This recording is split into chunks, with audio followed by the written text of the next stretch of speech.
Bienvenue dans ce dernier épisode de Grossopho quoi, ton podcast où on parle de grossophobie. Cette fois, je t'emmène à la rencontre de Virginie. J'ai connu Virginie sur un groupe Facebook anti-grossophobie. Quand je l'ai rencontrée, elle venait tout juste de déposer sa fille, Louise, 2 ans et demi, à l'accueil familial de jour. Et c'est d'ailleurs de son rôle de maman, de sa grossesse et de tout ce qui va avec dont je voulais parler avec elle. Les personnes obèses, on essaye malgré tout, notre corps, de passer assez inaperçu certaines fois. Et puis là, de se dire, ouais, je suis enceinte, est-ce que ça poserait un problème même pour accoucher, par exemple. J'avais entendu tellement de choses sur la grossesse et l'obésité, mais des trucs, j'ai entendu, et puis j'ai lu aussi sur plusieurs reportages, groupes Facebook, articles, des personnes qui se sont vues refuser l'échographie, la morphologie pour les bébés, parce que « Ah, mais vous êtes trop grosse, ça passera pas ». Alors, oui, Internet n'est pas la vérité vraie, ça en est clair, mais aussi de la part du corps médical. J'avais eu une fois un généraliste qui m'avait dit « Mais vous vous rendez pas compte, avec le poids que vous pesez, jamais vous ne tomberez enceinte, votre enfant n'aura pas assez de nutriments in utero si vous tombez enceinte ». Il m'avait dépeint une sorte de tableau assez catastrophique.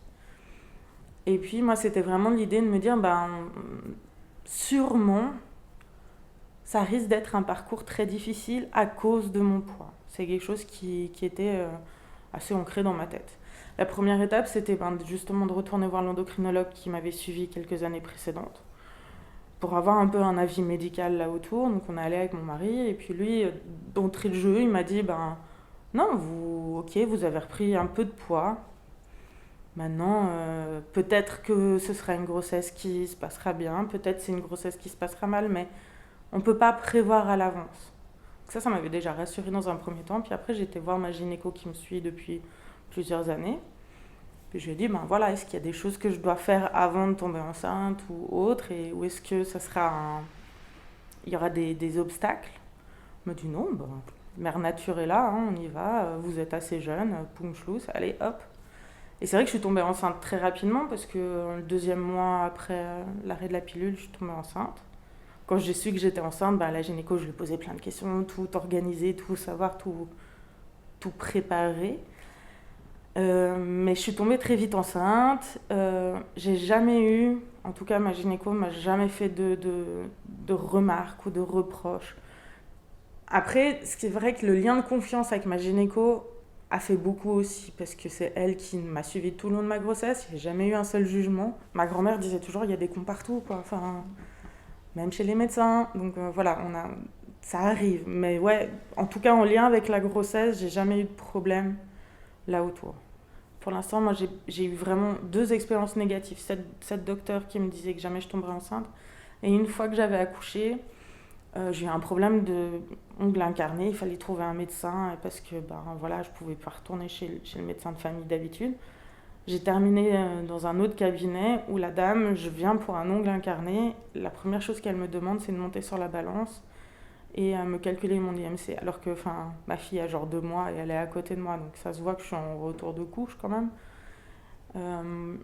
Elle me parle que je suis beaucoup trop grosse, que je vais mourir jeune, que c'est pas chouette ce que je fais pour ma fille parce que je viens d'accoucher, mais que il faut que je sois là pour ma fille et qu'en étant aussi grosse, je serai pas là pour elle toute sa vie. C'était hyper dur ce rendez-vous-là, voilà. Mais en fait, moi, c'est parce que j'étais enceinte, j'arrivais pas à me couper les ongles que je suis là. Donc, j'ai un problème au pied, j'ai pas un problème sur tout le reste. Et je suis ressortie j'ai pas pu en placer une. Je suis ressortie de là-bas avec un bon pour une consultation diététique et un bon pour une consultation psy. Mais rien pour mon ongle incarné. Et en fait, c'est là peut-être que je suis trop gentille. J'ai pas pu contester, j'ai rien pu dire d'autre. Et en fait, je me revois encore dans l'ascenseur du cabinet médical, regarder ma fille tenant ma poussette, me disant mais j'ai toujours mal à mon pied en fait. Et là, bien sûr, j'ai pleuré, j'ai appelé mon mari dans la voiture. C'était catastrophique. Heureusement que ma fille dormait, mais j'étais là, mais ok, donc en gros, j'ai pas le droit d'avoir mal autre part, juste parce que je suis obèse.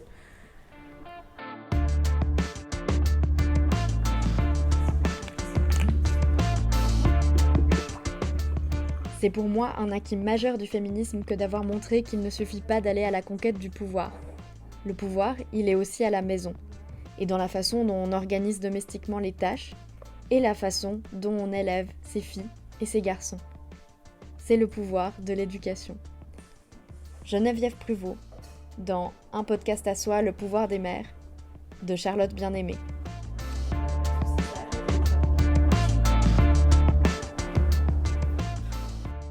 Après, quand on s'est mis en couple avec mon mari, c'était très clair qu'on allait avoir des enfants assez vite. Pour dire, en fait, on n'habitait même pas ensemble. C'était dans la toute première année où on se fréquentait.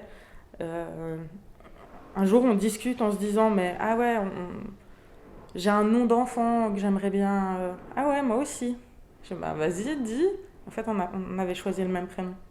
Et que ce serait Louise, et que voilà. En août, elle aura 3 ans. Et d'un côté, je me dis, elle n'a pas cette notion du corps ou cette notion de la différence. Là, elle est en train d'apprendre la différence entre les garçons et les filles, c'est un peu tout, quoi. Gros, petit, mince, c'est pas quelque chose... C'est vrai que moi, je me questionne sur comment je veux l'élever et quelle image elle a de son corps et aussi par rapport aux autres. C'est clair que pour moi, et c'est quelque chose dans lequel j'ai été élevée aussi par mes parents, la bienveillance avec les autres, de pas juger les gens sur leur physique, couleur de peau, couleur de cheveux, habillement, tout ça. On est amis avec les gens pour ce qu'ils sont, on apprécie les gens pour ce qu'ils sont et pas ce qu'ils représentent. L'apparence, c'est pas important. Mais d'un autre côté, je veux quand même aussi lui apprendre à prendre soin de son corps. Et je sais que, parce que j'ai fait des analyses médicales, moi, mon surpoids, de base, il est aussi un facteur génétique, un facteur familial, génétique. Il y a une propension à ça. Alors, je vais jamais peser 50 kilos. Ça, je le sais et je l'ai toujours su, en fait, je crois. Depuis que je suis toute petite, je sais bien que je serai jamais... J'aurai toujours les cuisses qui se touchent, quoi. Voilà, pour moi, c'est naturel, c'est la base. L'été, on a les cuisses qui se touchent, c'est comme ça. Mais l'idée de transmettre à ma fille que n'importe quelle taille ou quel poids elle fasse, elle sera belle et que tout ça, c'est important. Maintenant, j'avoue que j'apprends peut-être un peu plus l'école parce que pour travailler avec Là, je travaille avec des petits-enfants jusqu'à 4 ans, mais je vois les frères et sœurs et j'ai aussi fait des stages chez des plus grands et j'ai fait beaucoup de babysitting aussi.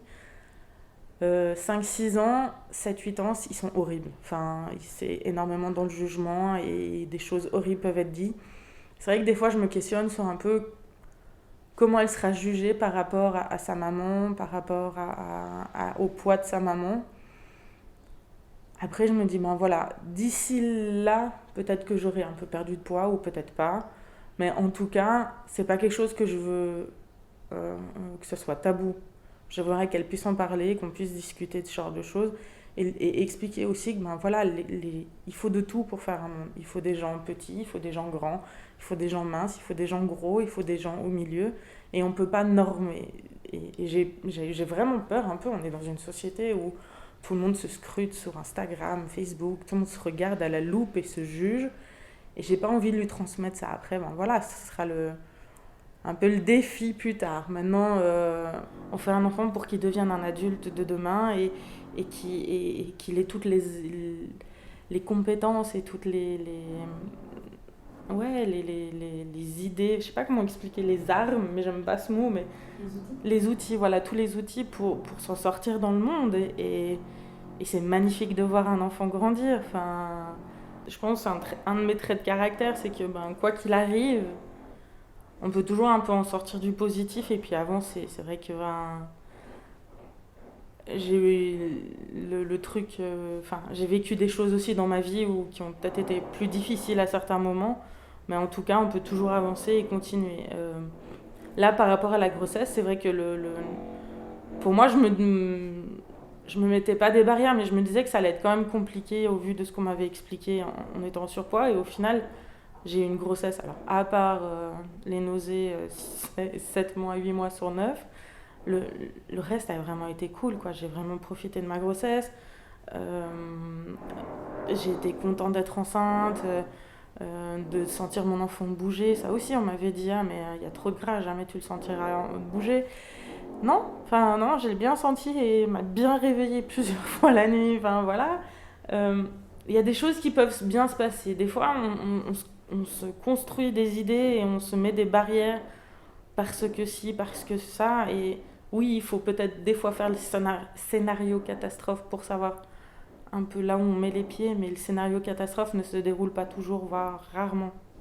Et de manière générale, ça c'est une idée que j'ai et que j'essaye de transmettre à ma fille. Et puis même par rapport à moi, je veux dire, c'est pas dit qu'un jour j'ai du diabète, c'est pas dit qu'un jour je meurs plus jeune parce que je suis obèse. Et je fais du mieux que je peux avec ce que je suis maintenant. Faut pas se limiter. C'est vraiment l'idée. Pas se limiter. C'est pas facile tous les jours, hein. Je dis pas que je vis dans le monde des bisounours et la petite maison dans la prairie, c'est pas du tout mon quotidien. Mais j'ai vécu des choses dans ma vie qui font que je me dis, ok, là ça peut être la merde, ça peut être compliqué. Là ça peut être très compliqué en ce moment, mais plus tard ça ira mieux. Il faut aller voir plus loin.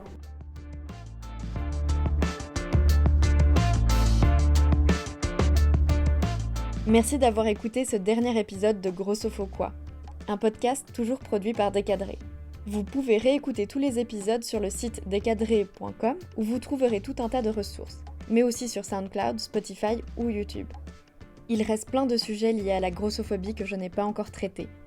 Donc si tu as envie de témoigner et de raconter ton histoire, n'hésite pas à me contacter et nous réaliserons, peut-être, une deuxième saison de ce podcast.